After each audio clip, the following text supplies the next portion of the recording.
இன்னைக்கு வந்த கண்டஸ்டன்ஸ பார்த்தா, இவங்க சரியான பைத்தியமா, இல்லாட்டி சரியாகாத பைத்தியமான்றது தெரியாத அளவுக்கு ஒரு வித்தியாசமா இருந்தாங்க.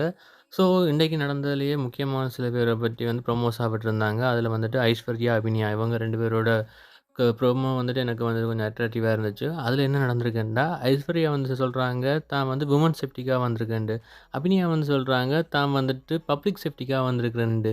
அப்ப பார்த்துட்டு ஜட்ஜஸ் எல்லாரும், நீங்க 2 பேரும் யாரு பெருசுன்னு அடிச்சு காட்டுங்கன்னு சொன்ன மாரி 2 பேர்கிட்டயும் போட்டி போட விட்டுட்டாங்க.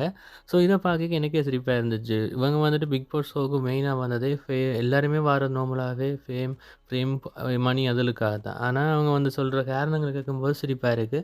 சொல்லப்போனா கடைந்தெடுக்கப்பட்ட 50 பேருன்னு சொல்லினோம். ஆனா அந்த 50 பேரையும் பார்த்தா, சில பேர் வந்துட்டு தான் ஏதோ நேச்சுரலான விஷயங்கள்ல செய்றாங்க. அதுக்கு முக்கியமா எக்ஸாம்பிளுக்கு சொல்லலாம்.